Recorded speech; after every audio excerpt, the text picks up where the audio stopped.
Welcome to Postcolonial Space. I'm Masood Raja, and in this episode, I'll briefly talk about how to read a postcolonial novel.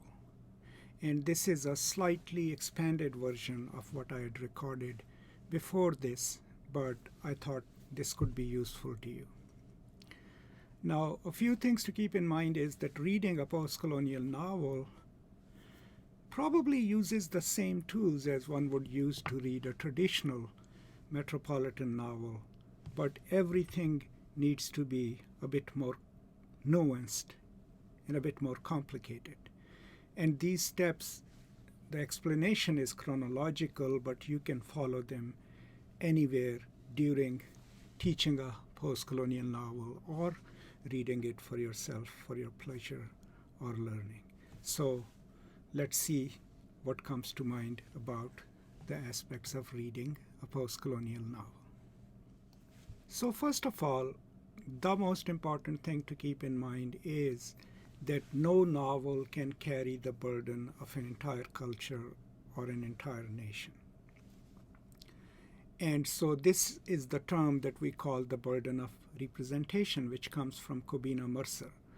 And he, while writing about the first ever Black Arts exhibition in London, talks about that when people came out of that exhibition, especially people from the diaspora African groups, they all felt like not all of their culture was represented. And that feeling came from, of course, this idea that there are so few occasions for the African art to be represented in London at that time, that they expected the exhibit to carry all the burden of representation of an entire continent. So same applies to reading a postcolonial novel. We cannot expect any postcolonial novel to carry the burden of an entire culture or an entire nation, so we have to read it as something about a subculture or a slice of a culture or a theme within a given nation or a culture, and we have to keep that in mind. 2, a novel cannot offer a full representation or reflection of a culture, and it is not necessarily an entry into that culture. It is a work of fiction. So we should not use it basically to learn about Kenya or Nigeria or about India, because it's a work artistically rendered, right? So in order to learn more, we have to go outside the novel and do research and then study about it. We should not expect a postcolonial novel to teach us all the nuances of a given culture where it is placed. So these are some of the things to keep in mind. Now, other than that, the first thing, of course, to look at is, in my opinion, is the setting of the novel. We have to look at its spatial setting and temporal setting. And so what the setting will then inform of us is, okay, which is the geographical location, right, where the novel is set? If it's the devil on the cross, and if it is Kenya, what part of Kenya is it set in, right? Because that would enable us to go and do some more research and find out more about that specific region, the cultures that exist there, and then find out which one of those cultures has been worked on and represented in the novel. In terms of temporality also, we need to know, what's the time frame? Is it set in the 60s? Is it set in the 50s?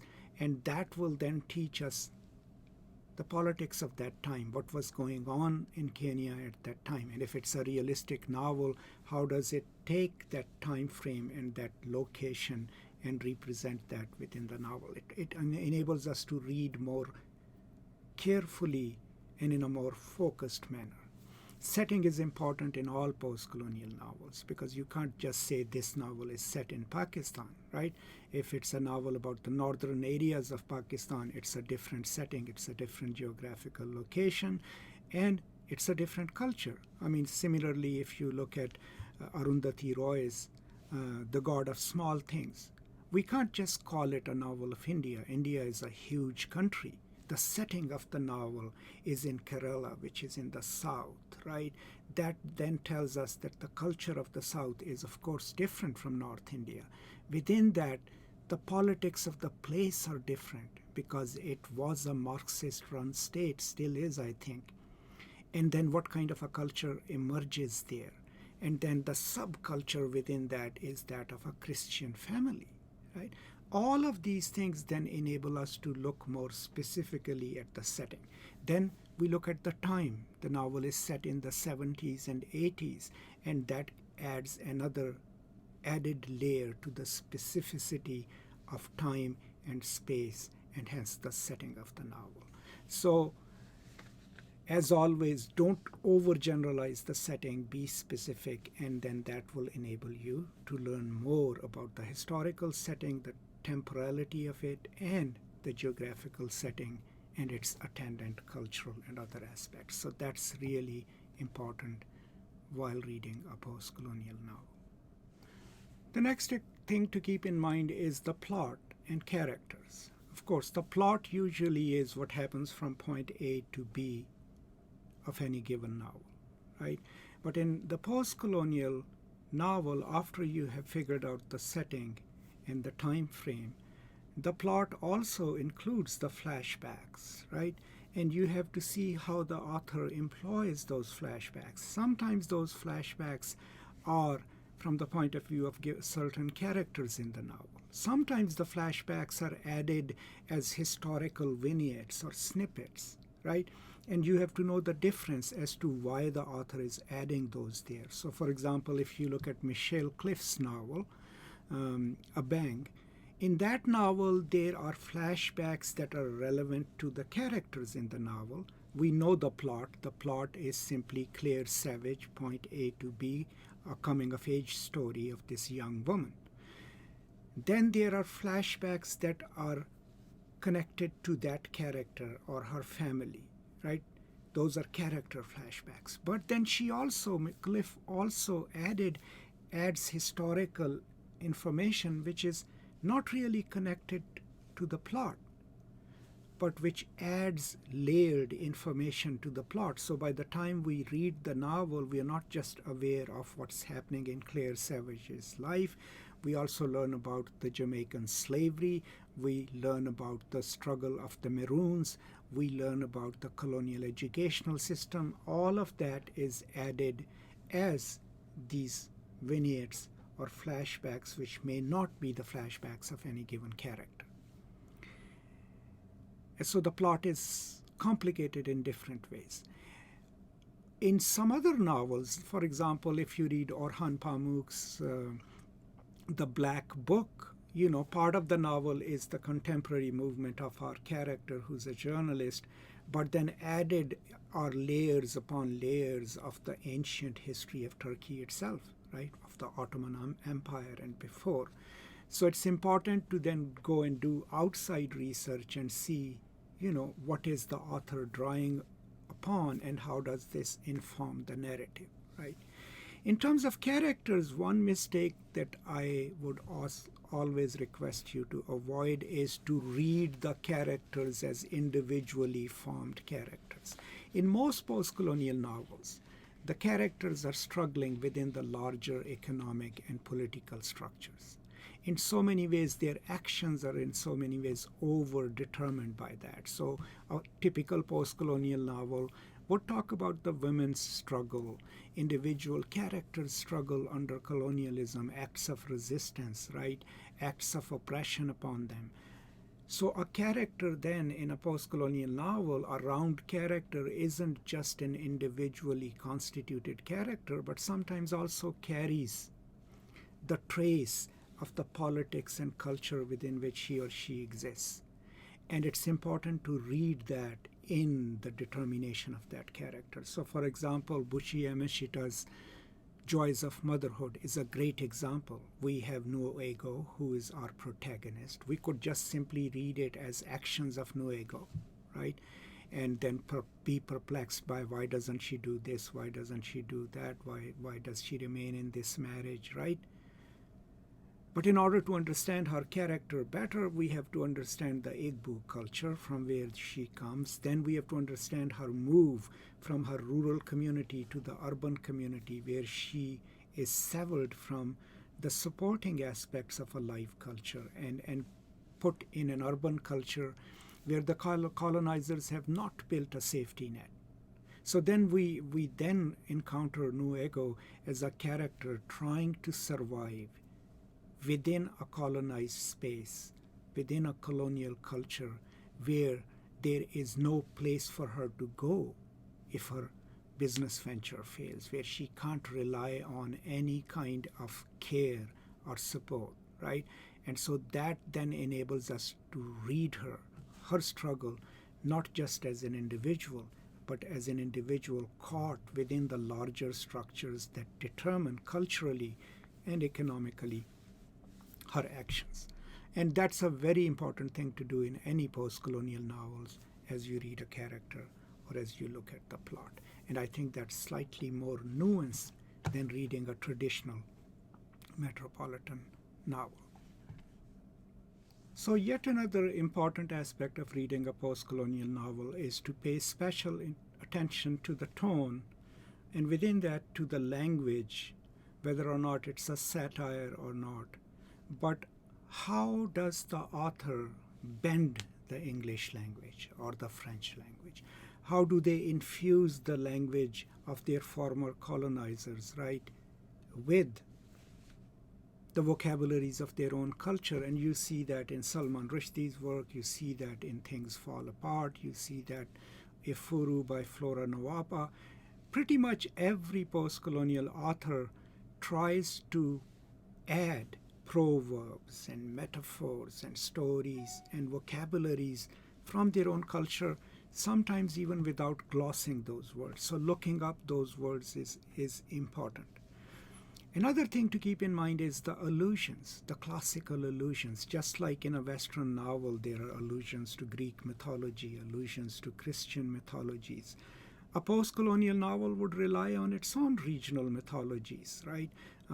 Think of it. Things Fall Apart gives us the stories, the myths of Igbo culture, the turtle, right? If you go to Midnight's Children, there are references to Hindu mythology, right? And it is important to go and then learn those mythologies, because without them you will not know what a novel is incorporating as its silence at something that it doesn't explain, but which the reader needs to know to understand a reference. And the language, right? Sometimes the authors, they coin new words, right? If you look at the chapter titles in The God of Small Things, you will have to figure out what is she working with. Certain things that people use in Hindi, right? She's using them as the chapter titles, and you will not be able to understand them even though they are written in English unless you go and look them up. So language, how the post-colonial authors modify them, and how they infuse the English language with their own vocabularies, metaphors, proverbs, and mythologies and allusions is another important thing to trace out in a post-colonial novel and to really understand it.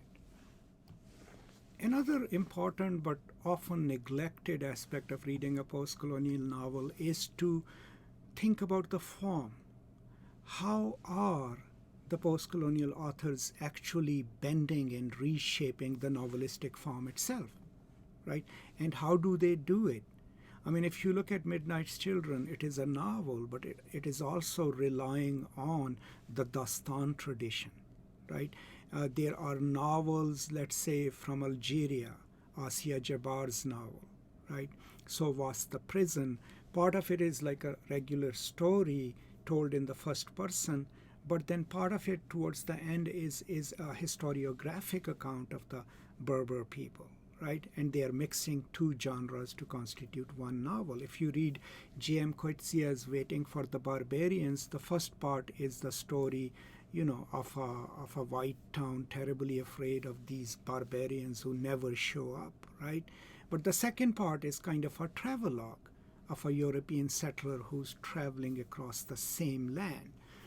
So in so many ways, then, post-colonial authors bend the novelistic form, either infuse it with the storytelling traditions of their own culture, or reshape the expected form of the novel. And that is really crucial, because that, in a way, is an act of semiotic resistance. It takes up the most established form of storytelling in the West, which is the novel, and not only uses different vocabularies, different mythologies, gives us local characters and the subcultures, but also in the process changes the novelistic form itself.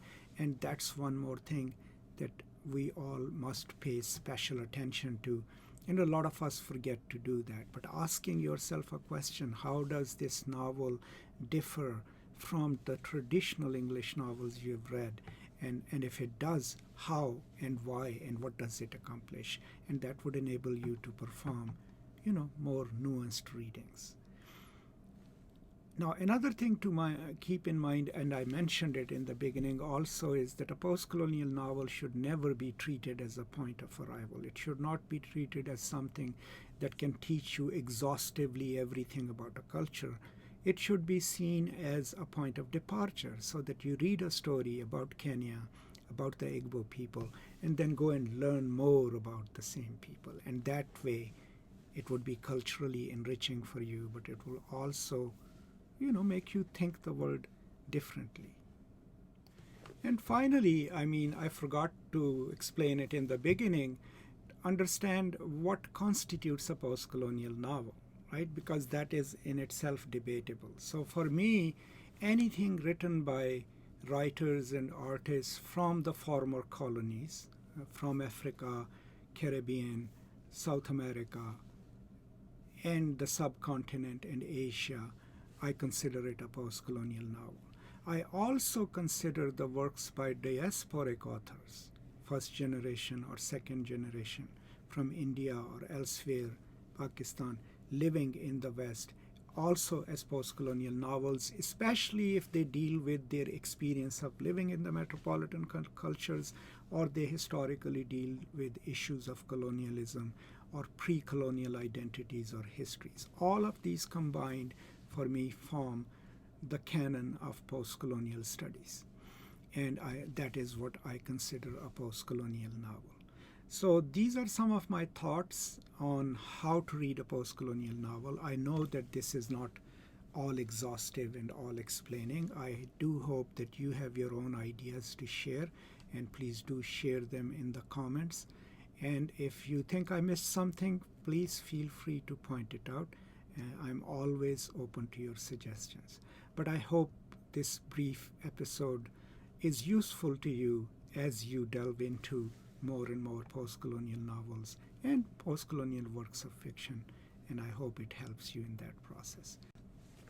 Please also keep in mind that most of my lectures are also now available on my podcast, which is called Postcolonial Space, and I'm slowly moving a lot of these materials also to be available as a podcast. So please do check it out.